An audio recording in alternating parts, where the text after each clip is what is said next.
Rikthehemi të dashur miq për të folur sërish për mënyrat se si mund të investojnë paratë tona për t'ju dhënë atyre vlerë, veçanërisht në këtë periudhë, pasi siç e thash edhe në pjesën e parë, krizat janë mundësi dhe alternativa pafund ofrohen.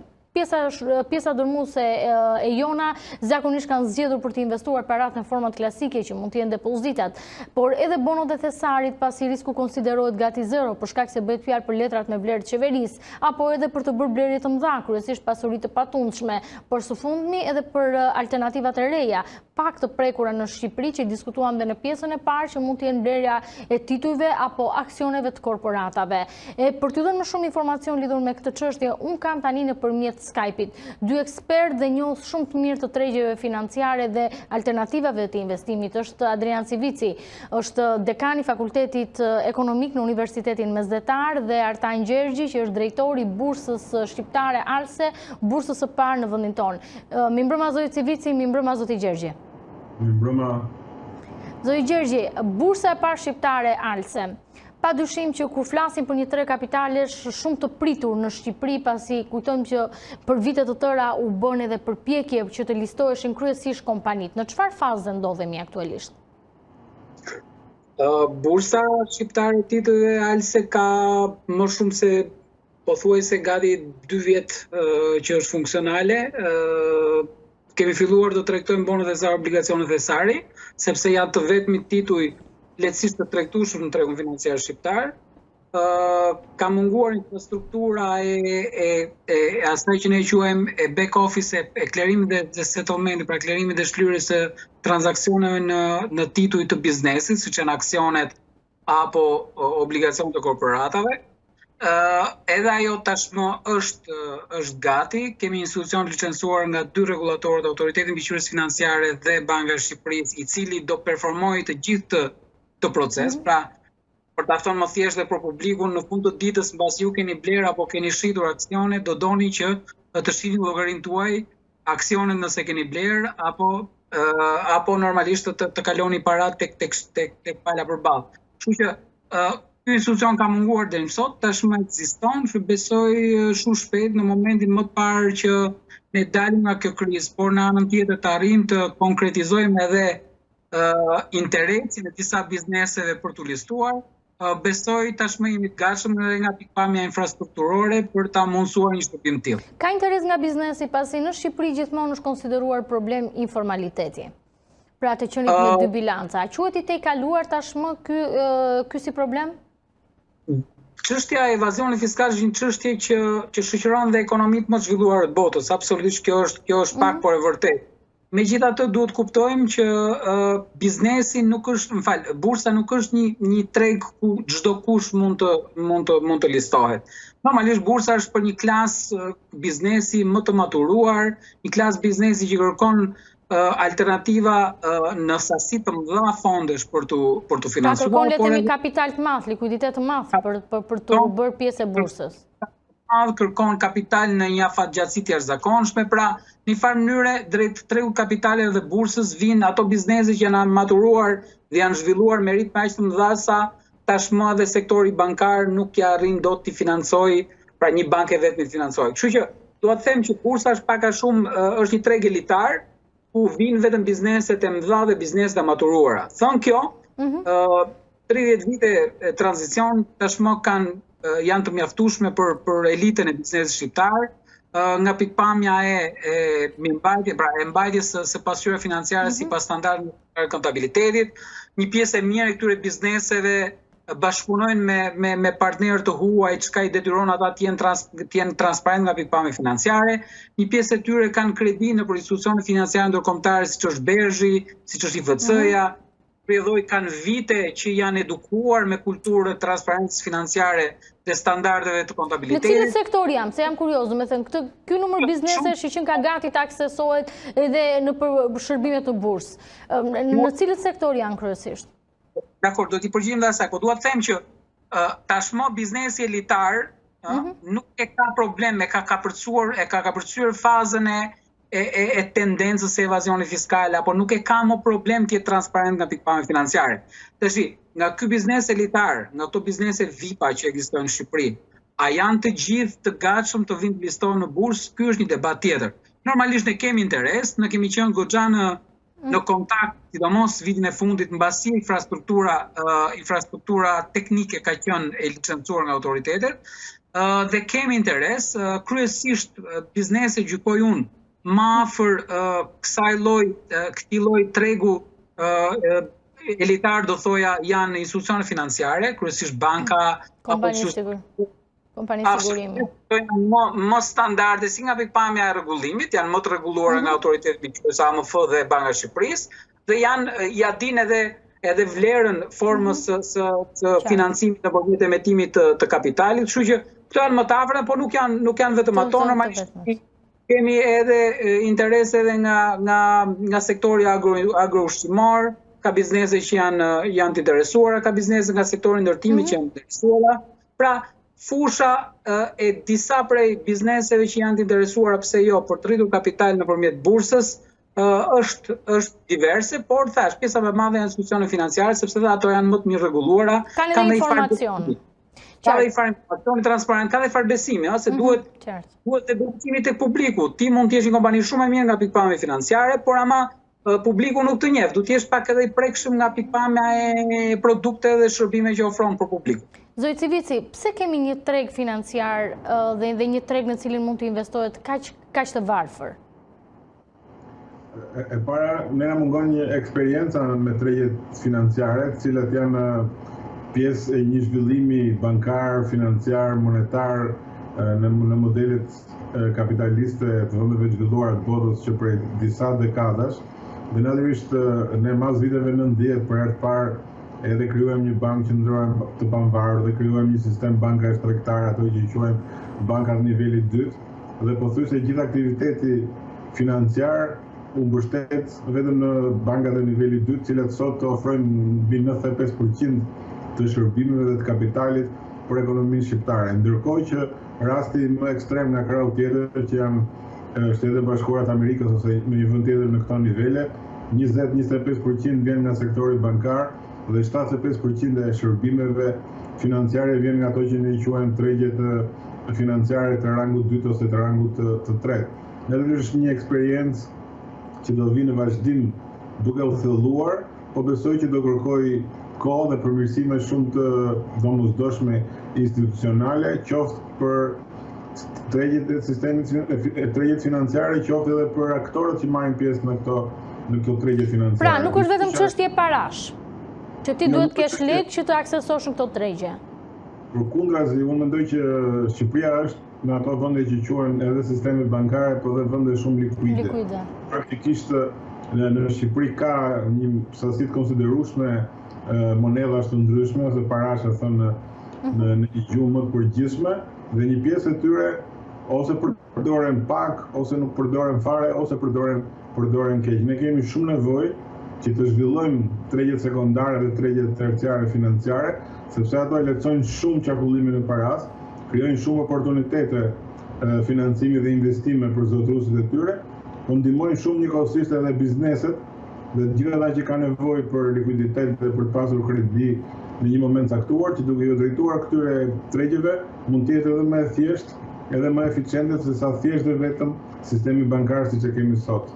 Në fakt, zoti Civici, unë përpara se të bëja prezantimin tuaj si të ftuar në emision, anëçova disa nga format klasike që deri më tani investojnë para tona, apo shqiptarët investojnë parat e tyre, duke nënkuptuar këtu depozitat, bonot e thesarit, duke nënkuptuar blerjet e mëdha, kryesisht shtëpitë apo pasuritë të tjera të patundshme, duke nënkuptuar së fundmi edhe titujt e korporatave dhe titujt e aksioneve të korporatave. A ka alternativa të tjera?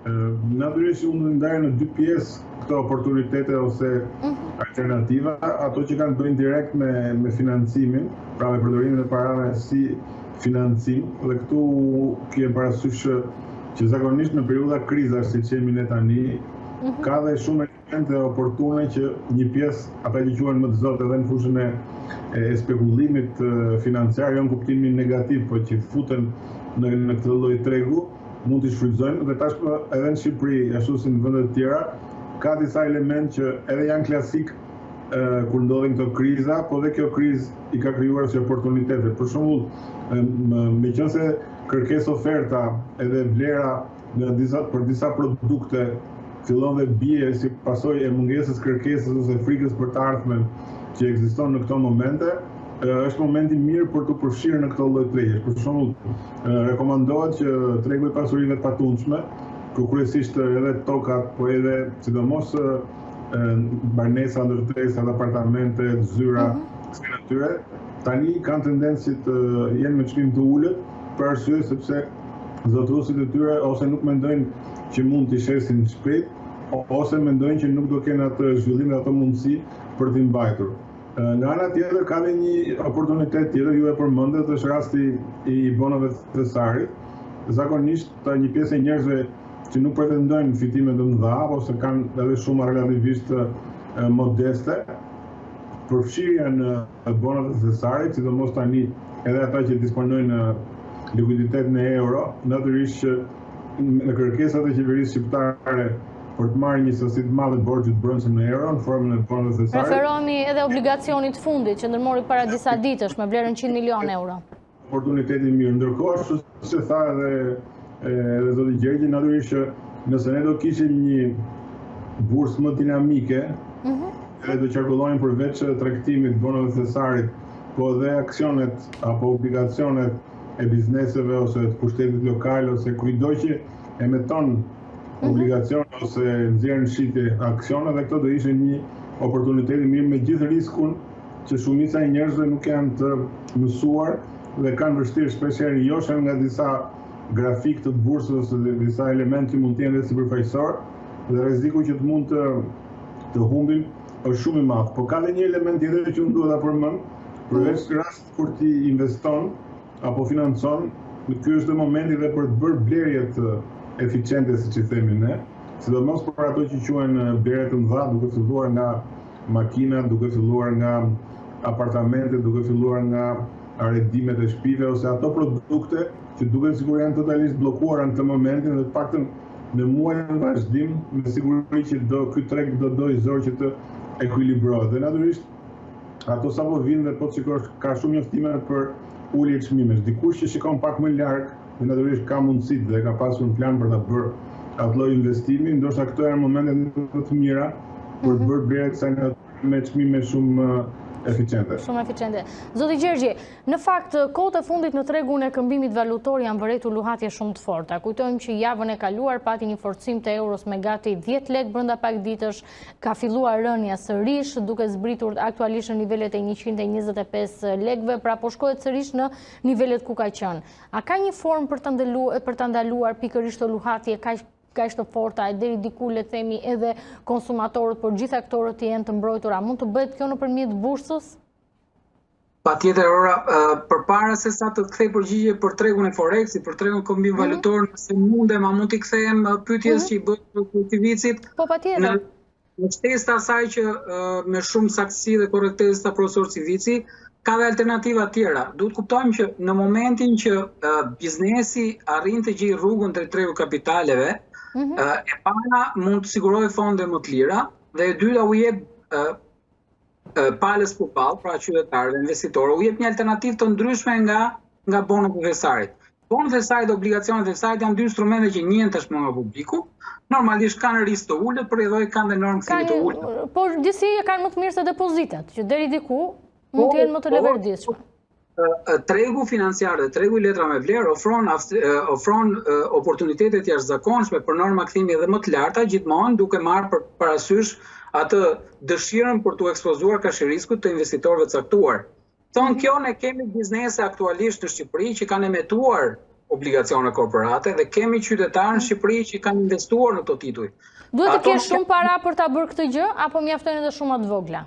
Jo, domosdoshmërisht mjafton të them thjesht për referencë që një prerje një obligacioni korporate mesatarisht që qarkullon në treg është diku ke 10.000 euro. Pra është një shifër që për një investitor mesatar do thoja është një shifër lehtësisht e absorbueshme nga pikpamja e investimit. Ato tituj nuk janë. Po normat e kthimit sa shkojnë mesatarisht? Lutem, ato tituj nuk janë të listuar sot në bursën alse për arsye të mungesës infrastrukturës që u përmenda. Po besoj shumë shpejt këto tituj që janë ekzistues dhe janë në duart e investitorëve, besoj do jenë të listuar dhe jo vetëm këto, besoj edhe kompanitë e tjera që do kenë interes.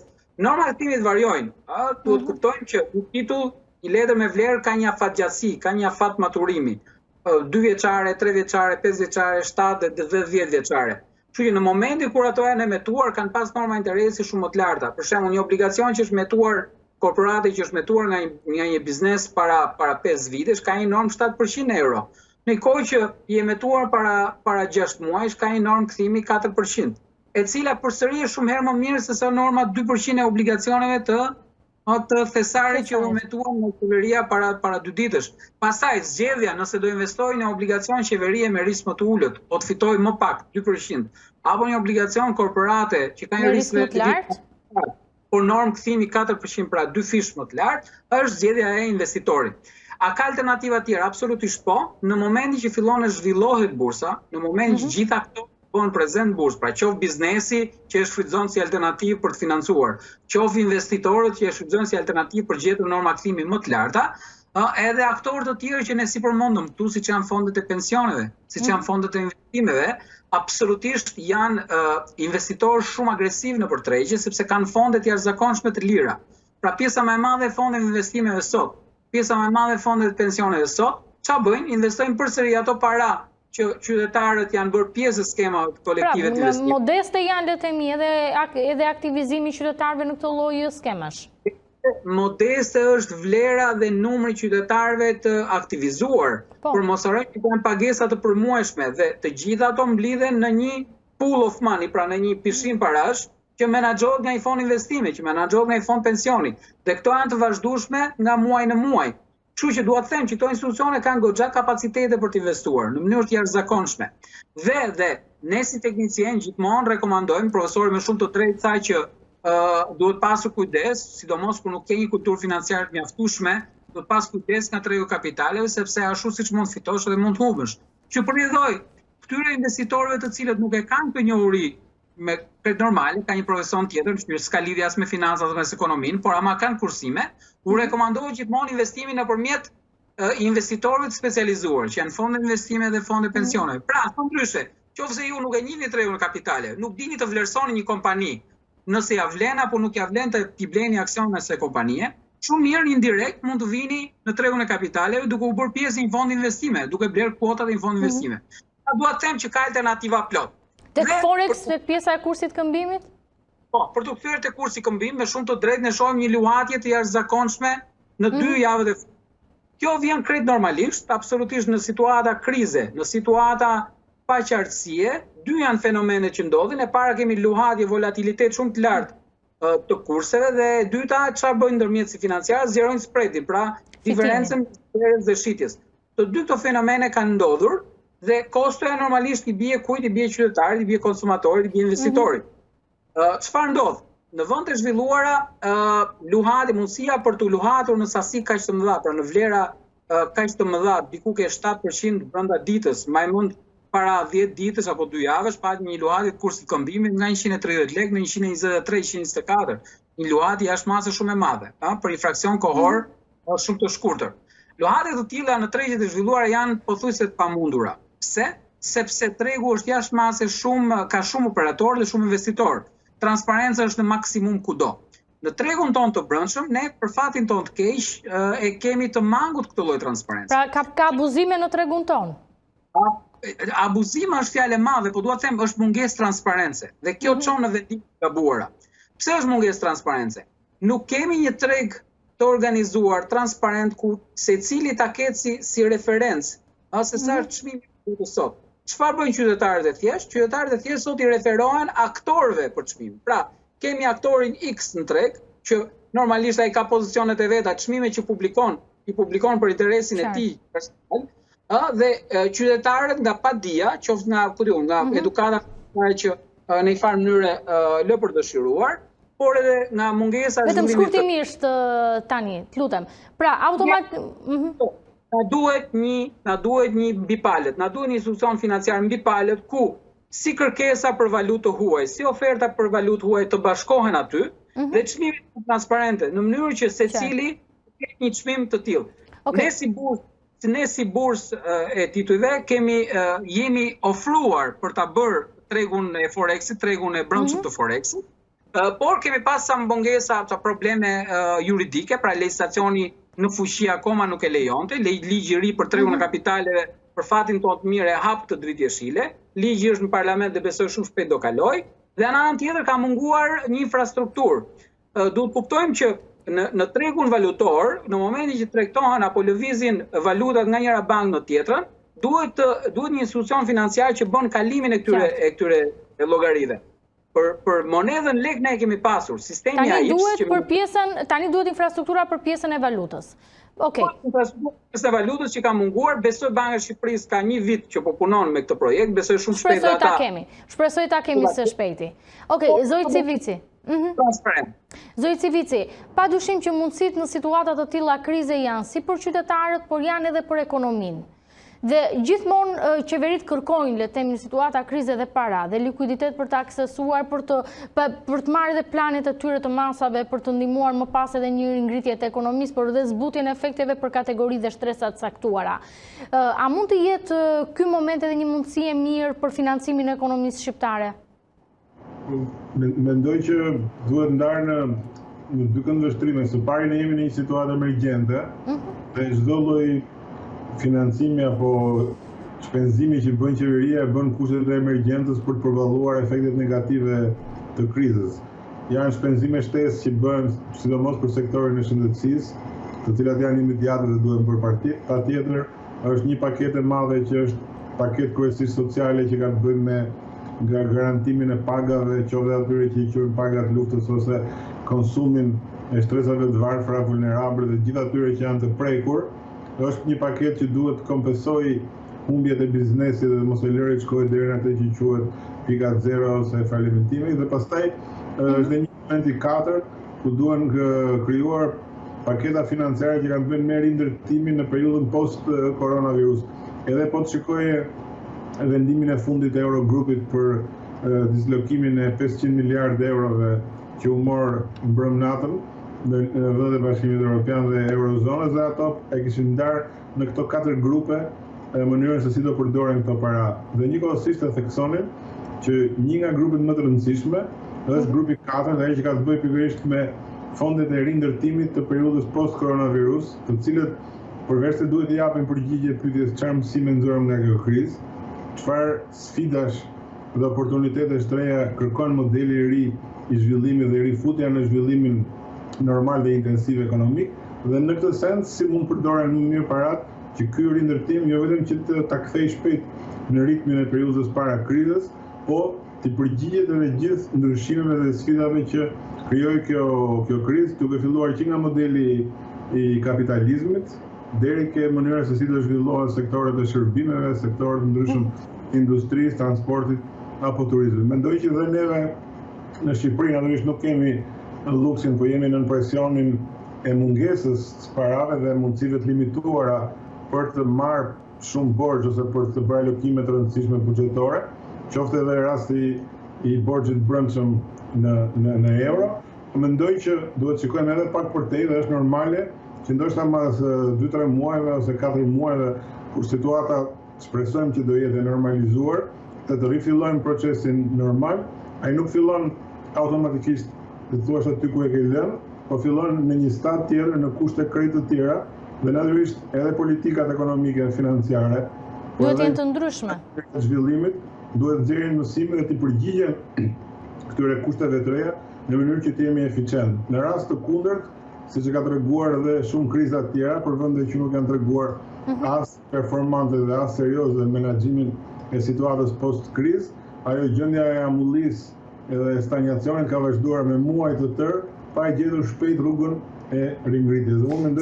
Në këndvështrimin tuaj, a duket ta kemi një vizion? A duket që kemi një të tillë për ringritjen? Për momentin nuk më duket se kemi një vizion të tillë, sepse pothuajse 100% e diskutimeve janë përqendruar nga fakti se si do përballonim pasojat e tërmetit, që ishte goditje shumë e rëndë. Dhe tani si të mund të përballojmë situatën që mos agravohet edhe nga pikpamja ekonomike e biznesit dhe nga pikpamja e konsumit. Mendoj që nuk është vonë asnjëherë që ne të shikojmë pak më lart edhe të fillojmë të analizojmë dhe të gjykojmë, sepse në fundit kjo krizë na tregoi edhe një element tjetër, përveç se na goditi rënd, na tregoi edhe ato dobësi që ne kemi diskutuar shpesh dhe i shikojmë për ditë ekonomisë shqiptare. Dobësit strukturore.